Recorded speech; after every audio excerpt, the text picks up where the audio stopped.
안녕하세요.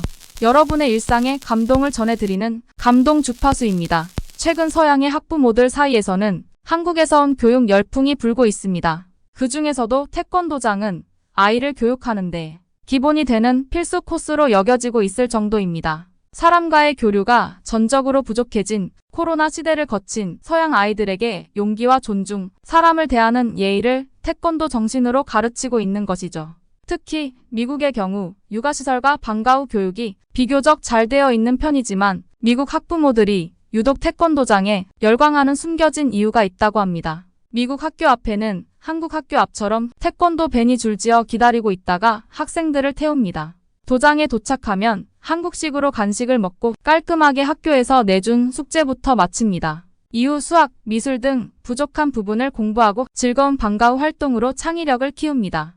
도장에서 모든 해야 할 일을 끝낸 아이들은 집에 오면 놀랍게도 지쳐서 바로 잠들어 버린다고 합니다. 이렇게 전인격적인 태권도 교육을 맛본 학부모들은 한국식 교육에 중독되고 만다는데요. 미국뿐만 아니라 전 세계에 있는 태권도를 다니는 아이를 둔 부모들이 놀라운 경험의 연속이라고 이야기하고 있습니다. 오늘 이야기는 영국에서 천방지축 아들을 키우고 있던 밀라 씨의 사연을 토대로 재구성한 이야기입니다. 주인공인 밀라 씨는 첫사랑 해리 씨와의 사이에서 조금 이른 나이인 19살 때 아이를 갖게 됩니다. 당시 밀라 씨는 대학 입학을 준비하고 있었고 해리 씨는 지역에 있는 작은 정비소에서 일하고 있었다고 하는데요. 어린 나이에 예기치 않은 임신을 하게 돼 고민하던 둘은 집안 어른들에게 사실을 알렸습니다. 당연히 집안의 어른들은 두 사람에게 결혼과 임신은 쉬운 일이 아니라고 둘의 결혼을 반대했습니다. 하지만 어린 연인은 집안 어른들의 반대를 무릅쓰고 결혼을 하고 아이를 낳기로 결심했습니다. 밀라 씨는 준비 중인 대학 입학을 포기하면서까지 아이를 낳을 준비를 하기 시작했고 가족이 생긴 해리 씨는 더욱더 열심히 일을 했습니다. 그렇게 소중한 아들 안톤이 세상에 태어났습니다. 밀라 씨 부부는 아이의 양육비를 벌기 위해 쉬는 날 없이 열심히 일하며 돈을 벌었습니다. 가끔씩 두 사람의 부모님이 안톤을 돌봐주기로 했지만 책임감이 강했던 밀라 씨 부부는 부모님의 지원 없이 아이를 키우고자 노력했습니다. 실제로 양가 부모님의 별다른 경제적 지원 없이 아이를 양육했습니다. 하지만 해리 씨는 정비소에서 일하는 것 외에 시간이 날 때는 출장을 나가 차 정비를 하기도 했고 밀라 씨 역시 집 근처의 식당에서 웨이트리스로 풀타임으로 일했습니다. 부부 모두 일을 하느라 바빴기 때문에 안톤은 아주 어릴 때부터 외국에서 온 베이비시터의 손에서 자라게 되었습니다. 그렇게 세월이 흘러 안톤은 어느새 초등학생이 되었습니다. 해리 씨가 자신의 정비소를 열게 되면서 밀라 씨 부부도 어느 정도 경제적인 안정을 찾게 됐다고 합니다. 밀라 씨는 웨이트리스 일을 그만두고 안톤을 돌보기로 결정했습니다. 아무래도 아이가 더 크기 전에 이제라도 아이와 많은 시간을 보내는 게 좋겠다는 판단에서였죠. 그러던 어느 날 밀라 씨에게 전화 한 통이 걸려옵니다. 전화 통화를 마친 밀라 씨는 엄청난 충격에 휩싸였는데요. 집에는 얌전하기만 했던 안톤이 초등학교에서는 상당한 말썽꾸러기였던 것입니다. 다른 아이들의 물건을 뺏고 싸우고 선생님이 전화를 한 날은 안톤이 다른 아이와 싸워 아이를 다치게 했다는 것인데요. 이 사건으로 안톤은 정학을 당하게 되었습니다. 밀라 씨와 해리 씨는 너무나 큰 충격을 받게 됐지만 이번 기회에 안톤과 많은 시간을 함께 보내야겠다고 긍정적으로 상황을 받아들이고자 노력했습니다. 그렇게 밀라 씨는 안톤과 하루 종일 함께 있게 되었습니다. 밀라 씨는 안톤과 시간을 보내면서 안톤이 상당한 문제 행동을 보이고 있다는 것을 깨닫게 됩니다. 한시도 가만히 있지 못하고 자신이 원하는 것을 얻지 못하면 공격적인 행동을 보였습니다.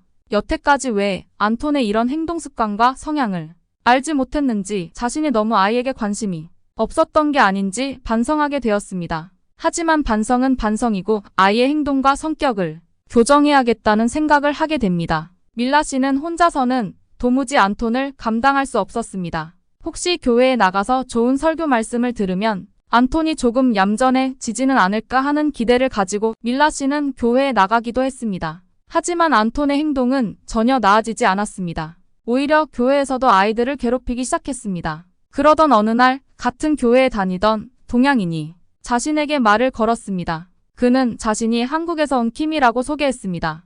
안톤의 에너지가 넘쳐서 밀라를 힘들게 하는 것 같은데 한국식 태권도장에 보내면 좋아질 것 같다고 이야기했습니다. 밀라 씨는 킴을 잘 알지는 못했지만 목사님께 여쭤보니 아주 건실하고 친절한 청년이라고 킴을 칭찬했습니다. 밀라 씨는 속는 셈치고 자신의 동네 근처에 태권도장을 찾아봤습니다. 그 근처에 한국인 태권도장이 하나 있었는데 재미있게도 한국인보다는 영국인들이 대다수였습니다. 상담을 위해 태권도장을 찾은 날 우연히 아이를 데리러 온 학부모와 이야기를 하게 됩니다. 릴리라고 자신을 소개한 여성은 자신의 아이가 학교에서 문제아로 불렸던 아이인데 태권도를 시작한 뒤로 아이가 상당히 달라졌다며 벌써 아이가 태권도장을 다닌 지 3년이 되었다고 이야기했습니다. 릴리 씨와의 대화로 밀라 씨는 안톤을 태권도장에 등록해야겠다고 결심했습니다. 다행스럽게도 안톤 역시 태권도에 관심을 보였습니다. 그렇게 태권도장에 다니게 된 안톤은 약 2주가 지나자 밀라 씨가 느낄 만큼 놀라울 정도로 변하기 시작했다고 하는데요.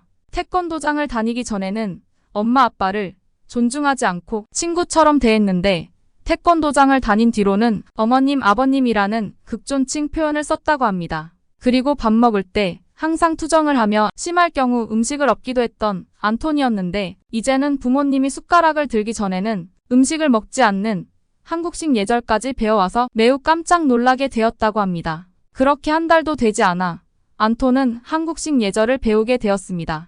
공격적인 성격과 언행들도 많이 개선이 됐다고 하는데요. 밀라 씨 부부는 태권도를 추천한 킴에게 너무 고마웠다고 합니다. 마침 일요일에 예배를 볼 때 킴을 만나게 돼 몇 번이고 고맙다는 말을 전했다고 하는데요.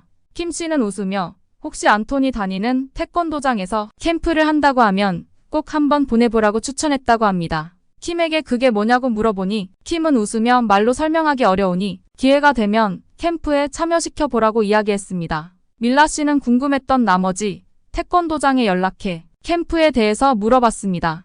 태권도장의 사범이 깜짝 놀라며 어떻게 아냐고 안 그래도 곧 캠프를 진행할 예정이었다고 설명했습니다. 밀라 씨는 캠프 날을 달력에 따로 체크해 둘 정도로 캠프에 다녀온 안톤이 얼마나 또 성장하고 달라져 있을지 너무 기대가 됐다고 합니다. 그렇게 캠프 날이 되었고 예상과는 달리 별거 없이 그냥 안톤이 태권도장에서 친구들과 함께 하루 자는 것이었다고 하는데요.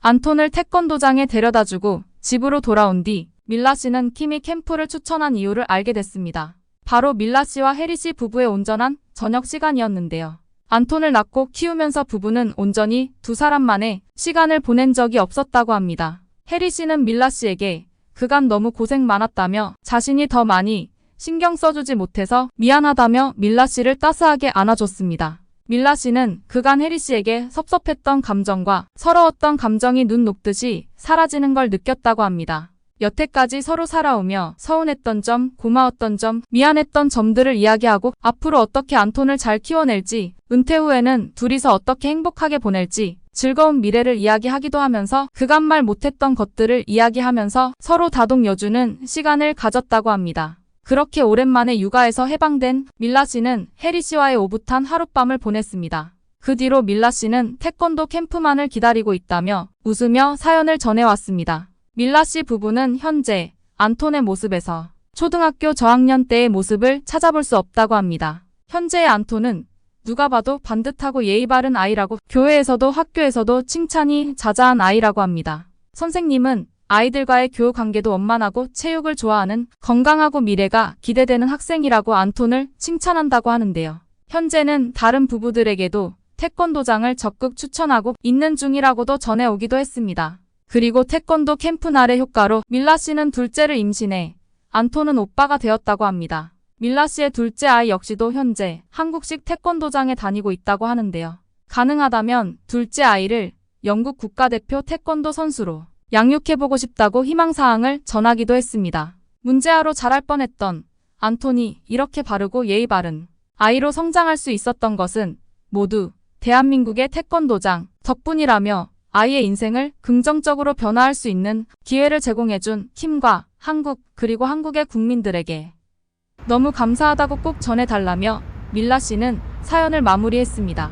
오늘의 감동 주파수 이야기는 우리나라의 태권도가 어떻게 서양의 아이들과 부모님에게 영향을 주고 있는지 사연을 통해 전해드렸습니다. 한국의 정신이라 볼 수 있는 태권도 정신을 따라 서양의 아이들이 인성과 예의를 갖춘 사람으로 성장하고 있다는 소식에 저의 가슴도 웅장해집니다. 오늘의 영상이 마음에 드셨다면 좋아요와 구독, 알람 설정 부탁드립니다. 지친 일상에 촉촉한 감동을 더하는 감동 주파수는 다음에도 우리의 심금을 울리는 따뜻한 이야기를 전해드리겠습니다.